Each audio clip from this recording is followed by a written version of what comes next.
Hi guys, hope you guys are having an awesome Saturday. So, behind the scenes sneak peek, show y'all what's going on here. So, as you can see, I start assembling the dress. The top piece is assembled, the skirt is assembled. I put the zipper in the back. I added the eyelets in there, the zippers in. The neck piece I have to work on because when I was making this dress, just sneak peek, at first I wasn't going to do the turtleneck. I was just going to do, just a low neckline. And then I decided after the fact to do a turtleneck. So that's kind of why my turtleneck is not all the way up around the neck like it should be, because I wind up cutting it like this instead of cutting it right here, and the turtleneck could go right here. Because to be honest, I really don't like turtlenecks.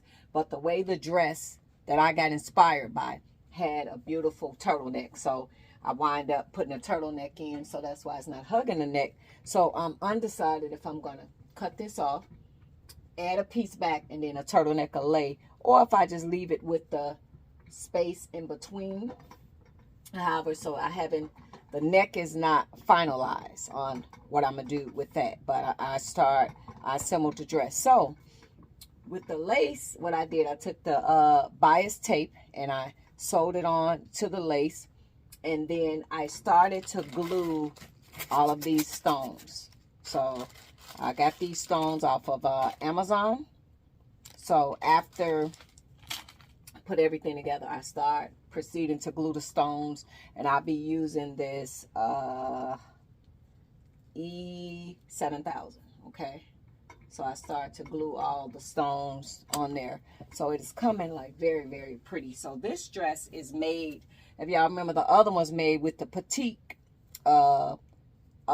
shoulders, sleeveless, so it'd be more a summer dress. This would be more of a winter, you can wear something like this to a special occasion um in the winter. So I was talking to one of my friends. She called, she checked on me, she's asked how I'm doing, and I told her I'm doing okay.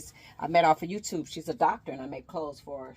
And she was like, she just wants to check in because she don't see me anymore because I don't do TikTok, but she just randomly a call, check on me to make sure I'm okay, because she kind of know what I've gone through. And she's actually a doctor. She's a doctor, so she checks in on me. So I told her that I'm doing great, and I asked her how was she liking TikTok. She said, "Oh, girl, I got off of there." She said TikTok is, you know, really negative. These people do and say whatever to you, and you just get to the point where, you can only take so much, And then she just decided that she deleted her page also, and she's not going back. So I said, that's said on TikTok. TikTok, y'all have to do better, because y'all going to lose a lot of amazing people that do content. Just like, with Facebook back in the day, people start being mean and harassing Facebook, or, put them in some type of Facebook jail. It needs to be consequences, because y'all losing good people. Because when the person finally get to a breaking point and say, hey, you're not going to talk to me like that, then say something to them, and then y'all deem it as hate speech. And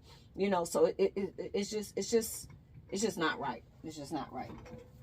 So, and that was one of the things, when I started on TikTok, I liked the fact that TikTok had music, and I could do these little corny dances, and, put on my clothes, and, do the TikTok. Because, for a long time, I didn't listen to music after the death of my son, because every song reminded me of either him, my mom, my niece, and it put me into a crying frenzy. So I learned to love music again and saw the passion in the music. So TikTok was a great place. And then I was advertising my creativity in my clothes and stuff like that. But, people deemed it as, I guess they think you're a dating site or thirst trapping, or however, whatever they think, they say it.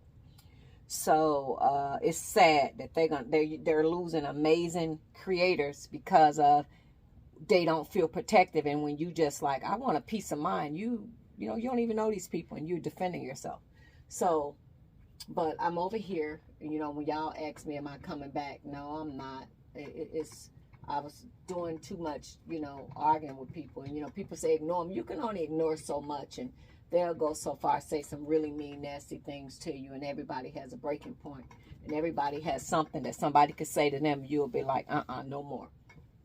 So, this is what I turn my depression into: creativity. They say an idle mind is a devil's play pace. So if anybody else deal with depression, anxiety, you know, y'all done had, you know, traumatic experience, losing your loved ones, find something that you like to do that can bring you some form of peace and you can focus on and you can do. So me being able to create my clothes, and now with me doing longer projects, meaning normally I do stuff like this, you know, I could have this dress done in 5 minutes. So this is easier. So now I'm doing stuff that's harder and that's going to take me days and time. This ain't something you can do like that because it's a lot of pieces, it's a lot of steps. So it's teaching me patience, something I didn't have, and it's also giving me the skills to do this because this is something I've never, ever did before. Like everything I've made, from the bra cups to everything, and I never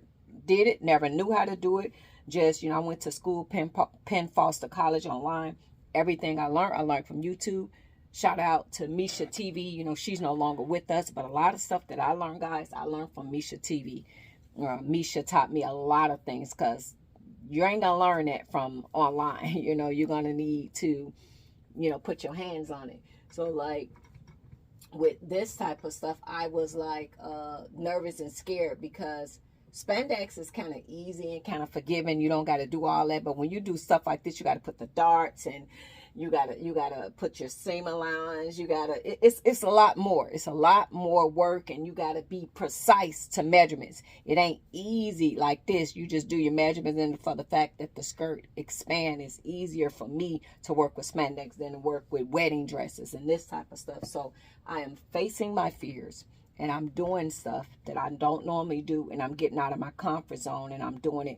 But right now, I'm not making anything for anybody. I took a year off to get deep into this and to 100% fully understand and know what I'm doing now. I'm not gonna lie, I do still work with my elite customers, like my friend Dr. West, yeah, because these people, they've been shopping with me a long time and they understand me. You know, it's almost like we family. So for that elite, I will continue to, you know, I'm making stuff, but I just wanted to get more healthy. I just wanted to get more stuff done. And I am going to do special occasion brighter. And when you got these events, it's going to be, you know, a waiting list for the dresses and stuff that I'm going to make. And you don't come to me like I normally do. Y'all come to me in 3 days. I want it done. And I do that rush stuff. None of that. So if you go into an event, you will book me a month to 2 months in advance.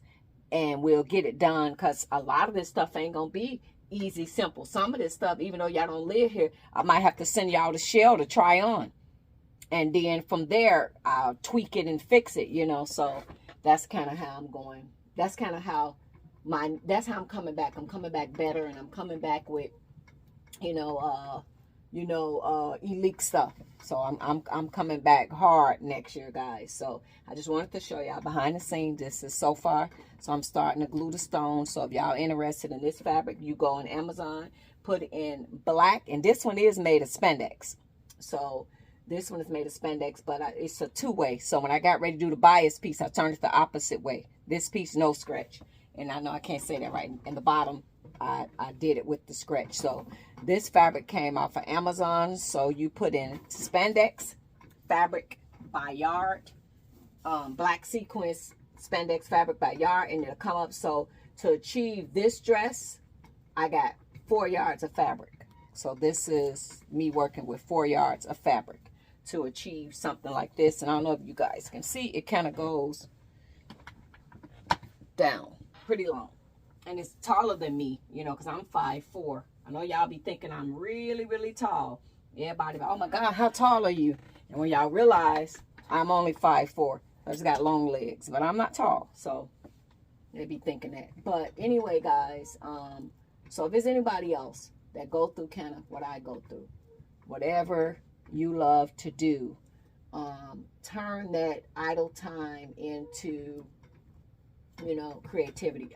One last thing, it's kind of personal, but I'm gonna share it, guys. But when I was making the wigs, when I was in the wig game, and I was in this toxic relationship, and the guy that I was seeing, and we had dated for a long time, and then we finally moved in. I don't know why I do that, but my sons had wind up moving to Illinois with their daddy.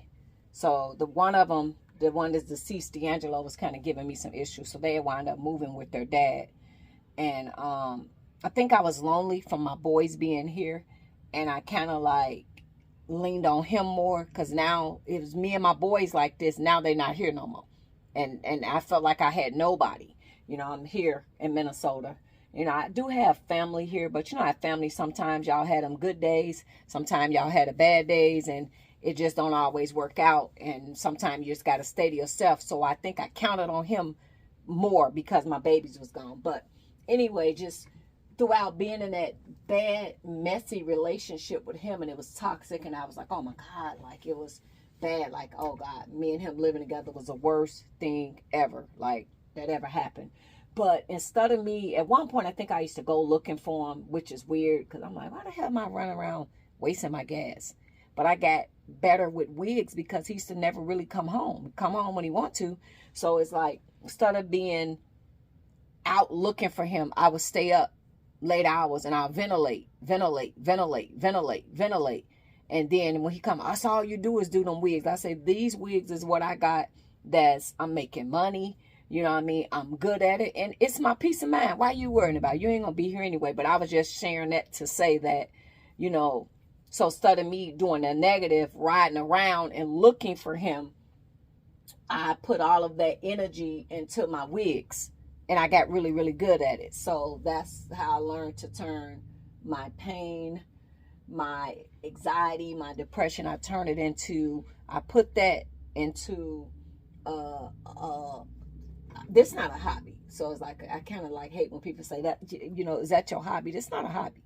Because when I make clothes, I sell clothes and I make money. My wigs was not a hobby, but you know, you get some people, they'll see you working from home and they're like, your little hobby. No, it's not a little hobby. I make real money, okay?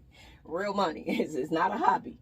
You know, it's not a hobby. So, but anyway, I just wanted to share that with y'all. So that's how I learned to turn pain into this. Turn depression into this. Turn anxiety into this. You know, so thank you guys for watching. And if you guys go through anything, take that and turn it into something great. Whatever you good at. Like the guy say on my manifestation stuff, everybody got a Michael Jordan level talent in them. You just got to find it. God blessed all of us with a talent. Everybody on this earth. Pray tonight and ask God, what's your talent? Good night, guys.